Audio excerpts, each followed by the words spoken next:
তোমার পাশের বাড়ির কাকিমার পছন্দ নাই যে তুমি কেন এই জামাটা পরে যাবে, সে রোজ চায় তোমাকে দেখতে তুমি শাড়ি পরেই যাও, সে তুমি কমফোর্টেবল হও কি না, তার ওপিনিয়নের উপর ভিত্তি করে তোমার জীবন চলবে না। তুমি বাড়িতে বসে তুমি কাজ না, আর ওপিনিয়নের উপর ভিত্তি করে আমার জীবনযাত্রা চলতে পারে। এবার তার ওপিনিয়নের ভিত্তি করে যদি রাইট আপ লেখা হবে, সেটাকে আমি দেখে হাসবো, আমি রিঅ্যাক্ট করবো, আমার কিছু বলার নেই। কিন্তু বলার এটাই থাকে যে সেই রাইট আপটা যদি পুরো ফ্র্যাটার্নিটিকে এক বিন্দু হলেও ছুঁয়ে যায় অনেকের জায়গা থেকে, সেটা হবে give us a proof, proper proof, then only will write. If you don't have, will not write. Just because দেখো এটা ইউটিউবিয়ানরা করবে না, আলটিমেটলি দিনের শেষে ইন্ডিভিজুয়াল দুটো মানুষ। ঠিক আছে, আমি শুধু এটুকু জানি যে when I have asked her, she said I haven't seen anything, তো বাত খতম হয়ে গেল। তাহলে এটা লিখলো কি প্রমাণের ভিত্তিতে? এবার আমি চারটে গিয়ে তাকে প্রশ্ন করি কেন প্রত্যেকটা বিষয়ে মানুষকে অ্যাকশন দিতে হবে। এই যে কিছু সিনেমা সিরিয়ালে দেখবে তুমি দেখায় যে একটা লোক বাড়ির থেকে বেরোতো, আমি খুব আপত্তি যাই বলি ওর এটা যে বাড়ির থেকে বেরোতো, তারপর সে গাড়িতে উঠলো, তারপরে গাড়িতে উঠতে উঠতে যেতে ভালো সমাজে শেয়ার করাই উচিত, তোমার মধ্যে ভালোটা ছড়িয়ে পড়ে খারাপ সব কিছু শেয়ার করতে যাবে না, পাগল কিছু। আর মানুষের বুঝতে পারি না মানে পাঁচটা মেয়ে কোথায় খারাপ কমেন্ট করবে, তার উপর ভিত্তি করে যদি লাইট আপ লেখা শুরু করে, মানে এটা আমি তোমাদের থ্রুতে আমি সবাইকেই বসেছি, তোমাদের মধ্যে ধরো 1% লোক এটার মধ্যে এই ইউলো জার্নালিজমের মধ্যে ইনভলভ থাকে, সেই দায় কিন্তু তোমাদের সবার উপরে পড়ে। কোথাও কি ঠিক আছে?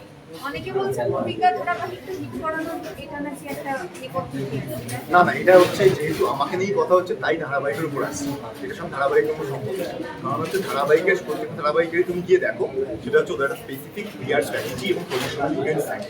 ঠিক আছে, এবার চারটে কোথা থেকে বসে কোন ভেতরে কে বসে চারটে কথা লিখলো, তোমার পাশের বাড়ির কাকিমার পছন্দ নাই হতে পারে বলি যে তুমি কেন এই জামাটা পরে যাবে, সে রোজ চায় তোমাকে দেখতে তুমি শাড়ি পরেই যাও, সে তুমি কমফোর্টেবল হও কি না, তার ওপিনিয়নের উপর ভিত্তি করে তোমার জীবন চলবে না।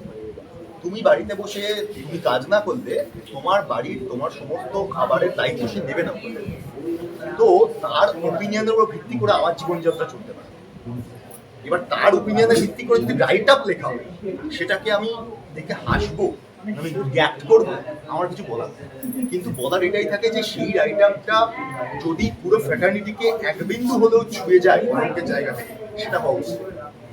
বিকজ আমার মনে হয় যে দিস মিডিয়া ফ্র্যাটার্নিটি, তোমরা সবাই তোমরা অনেক ভালো কাজ করো, অনেক ভালো কাজ করে, এবং সিরিয়াসলি বলছি। মানে আজকে প্রচুর এমন ইন্ডিভিজুয়াল আর্টিস্ট আছে যারা আজকে উঠে এসেছে তোমাদের জন্য, সেখানে এইগুলো কোথাও গিয়ে তোমাদেরই দায়িত্ব নিয়ে আজকে আস্তে আস্তে স্টপ করানো, যে ভাই যদি কোনো কিছু বলতে হয় give us a proof, proper proof, then only will write. If you don't have, will not write. Just because দেখো এটা ইউটিউবিয়ানরা করবে জাস্ট দুটো ভিউ বাড়ানোর জন্য, এর কথা জুড়ে ওর কথা জুড়ে তার কথা জুড়ে। The proper journalist should not do that. That is what I believe. আজকে ওদের বাড়ি বলতে ফোন করে যাই, ফোন ধরি ধরতে পারিনি, আমি কাজে মধ্যে আসতে কিংবা মাও চলে দিচ্ছি, তাই মানে এটা না আমাদের ফোন ধরে এটা করতে পারে। আচ্ছা, তো বক্তব্য রেখেছো, শ্যামুক্তি এখনো পর্যন্ত কোনো বক্তব্য রাখেনি। শ্যামুক্তি কি তাহলে তোমার থেকে অনেক বেশি মানসিক দেখো এইভাবে এই জাজমেন্টটা করার তো আমি কেউ নই, মানে এটা আমি আর কেনই বা করবো। আমরা আলটিমেটলি দিনের শেষে ইন্ডিভিজুয়াল দুটো মানুষ।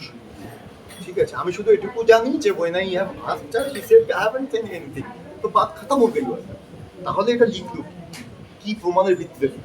এবার আমি চারটে গিয়ে তাকে প্রশ্ন করতেই পারি, কিংবা যারা লিখছে কিংবা বলছে, কিন্তু তারপরে ভাবলাম যে ওই যে বললাম যে আজকে সে লিখে দিল হাতি মাংস খায়, হাতি মাংস খাওয়া শুরু করবে। ভাই হাতি তো চিরকাল ভেজ খেয়ে আসছে, তাহলে প্রমাণ করো হাতি মাংস খেয়েছিল, বৌদির কেউ দেখেছিল, সেই প্রমাণ করার দায়িত্ব তার, আমার না। ঘটনাটা যখন থেকে তোমার সূত্রপাতটা হয়েছে, ঘটনাটা যখন থেকে সূত্রপাত হয়েছে, তখন তাহলে কেন তুমি কোনো অ্যাকশন নাওনি, বা তখন যখন ঘটনা জানতে হয়নি আমার ফ্যামিলিকে নিয়েও হবে, তখন প্রয়োজন বোধ হচ্ছে। কারণ কি আমি হাজারটা কাজের মধ্যে আজকেও এখানে এসেছি, এখানে এসে আমার এই কথাগুলো নিয়ে বলারই কথা। তোমরা জিজ্ঞেস করছো, আমার এখনো মনে হয় যেটা নিয়ে আমরা সব করে দিই, যখন একটা গুণ দেওয়ার মধ্যে ছবি, একটা ইন্ডিপেন্ডেন্ট ডিরেক্টর এত কষ্ট করে চলবে নিচ্ছি, এটা নিয়েই কথা বলার কথা। ঠিক আছে, তো আমি কি মানে কেন প্রত্যেকটা বিষয়ে মানুষকে অ্যাকশন দিতে হবে? এই যে কিছু সিনেমা সিরিয়ালে দেখবে তুমি দেখায় যে একটা লোক বাড়ির থেকে বেরোতো, আমি খুব আপত্তি যাই বলি ওর ডিরেক্টর যে বাড়ির থেকে বেরোতো, তারপর সে গাড়িতে উঠলো, তারপরে গাড়িতে উঠতে যেতে তার হঠাৎ করে একটা প্রেশার সে কোথাও গেল, আবার সেখান থেকে সে আবার সে এত কিছু তো দেখায়। দেখানো প্রয়োজন নেই তো জীবনে, এগুলো অবাঞ্ছিত। আমি ঘুম থেকে উঠলাম, আটটু আমি অফিসে বসে আছি, কাজ করছি, আটটু আমি বাড়ি চলে এসেছি, আমি রাইতা বোর সাথে কথা বলছি, আটটু ঘুমিয়ে পড়েছি, এই তো হওয়া উচিত। তো এই যে এই মাঝখানের ফেজেস গুলোকে এত অতিবাঞ্ছিত বিষয়কে এক্সাজারেটেড করে জীবনে জায়গা দেওয়া, এগুলোরই কোনো যৌক্তিকতা আছে বলে আমার মনে হয়। আচ্ছা, এখন তো সোশ্যাল মিডিয়া এই ভিডিওগুলো মানুষকে খুব সহজে জাজ করে ফেলে এবং কোথাও গিয়ে দেখছি এই সময় দাঁড়িয়ে সোশ্যাল মিডিয়া মানে অভিনেতাদের জীবনেই বলো বা সাধারণ মানুষের জীবনে খুব বেশি করে ইম্প্যাক্ট ফেলে। তো তোমার যে ভিডিওটা তখন তুমি করেছিলে ওপিনিয়ন দেওয়ার জন্য খুবই বিধ্বস্ত লাগছিল, তো সেখান থেকে এখন এই মুহূর্তে রণজয়ের তোমার জীবন কতটা চারটা স্টেজ হয়, মাঝখানে একটা বলছিলাম, প্রথমটায় অবাক, সেকেন্ডটায় রিয়াকশন, ওটা সেকেন্ড ফেজ ছিল। আমাদের কোনো একটা পরিস্থিতির সঙ্গে পালাতে হতো, করোনা যখন এসেছিল জানতাম করোনার কোনো টিউ ছিল না। আমরা যেমন জানি যে জ্বর আসলে আমাদের প্যারাসিটামল খেতে হবে, আমি জানি, তাহলে জ্বর নিয়ে আমি কিন্তু ওয়ারিড, করোনা নিয়ে আমরা ওয়ারিড ছিলাম, কারণ এক জিনিসপত্র বাড়িতে কিনে রেখেছি, ভয়, ওটা রিয়াকশন সেকেন্ড ফেজ। তারপরে সেকেন্ড টাইমে যখন করোনা আমরা কিন্তু অত রিয়াক্ট করে সয়ে গেছে, ওটা হচ্ছে থার্ড ফেজ। ওটা যে ভিডিও বানিয়েছিলাম ওটা হচ্ছে সেকেন্ড ফেজ। যখন করোনাটা এবার এসে গেছে, এবার করোনাটা আমি কি করবো, করোনা তো আমার কাছে কোনো এক্সাম্পল নেই, আগে তো কেউ কোনো করোনা রেখে যায়নি আমার জন্য যে ভাই তুমি জানো করোনা কিরকম হয়। আমি তো দেখছি তো ওই রকম সবাই মিলে হঠাৎ করে আমাকে বলছে সূর্য পশ্চিম দিকে ওঠে, সূর্য পশ্চিম দিকে ওঠে, হাতি মানুষ খায়, হাউ উইল আই বি তো এখন ভ্যাকসিন নিয়ে রণজয়টা ঠিক আছে, এটাই বলতে চাই। সবাই ভালো আছে। হ্যাঁ, ভালো খারাপটা খুব না স্টেট অফ মাইন্ড, মানে ভেরি কমপ্লিকেটেড। আমি ইউনিটে আছি, কালকে আমি এখান থেকে বেরিয়ে আমার কিছু একটা ফিগার করছে, যে কোনো প্রবলেম হতে পারে, খারাপ থাকতেই পারে, সেটাকে নিয়ে আমি বিচার্য বিষয়। বিচার্য বিষয় হচ্ছে যে জীবন, পরিস্থিতি, বোধ, সংবেদনশীলতা নিয়ে একটা মানুষ চলে গেছে। কিন্তু everybody survive, you are also surviving, she is also surviving, everybody is struggling for the existence on. Ultimately matter এটাই করে গুরু, আমি বুঝে গেছি যে বাড়িতে গিয়ে তুমি যে খাবে সেই খাবার সময় কেউ জোগাড়, তোমার চারটে বেসিক নিড, এইগুলো যখন পূর্ণ হয়ে যাবে, তারপরে এগুলো হচ্ছে বিলাসিতার জায়গা তোমার।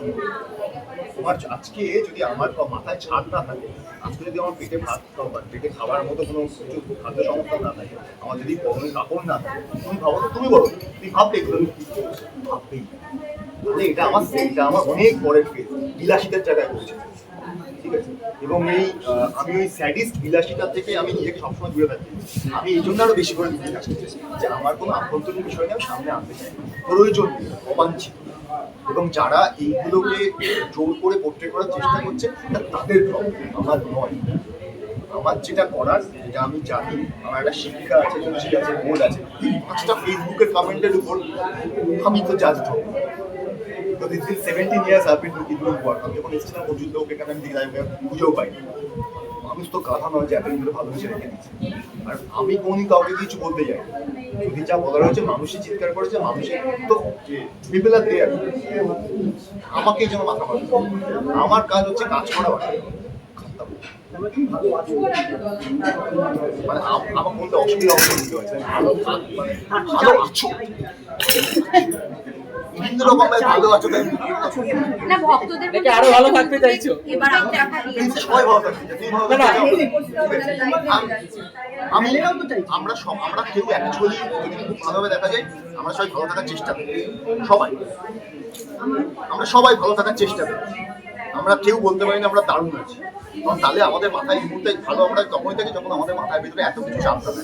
ছোটবেলায় যে সময় আমাদের বডি ইনস্টিংক্টে কাজ করে, ইনস্টিংক্ট যেরকমভাবে এনিম্যালরা কিন্তু ওদের কোনো রকম ইনহিবিশন নেই, ঠিক আছে, বোকা ইনহিবিশন, প্রচন্ড অনেস্ট বাচ্চা এবং animal, that very honest with their opinion, ঠিক আছে। এই জন্য আমরা বলতে পারি ওরা ভালো আছে, আমরা ভালো থাকার চেষ্টা করি।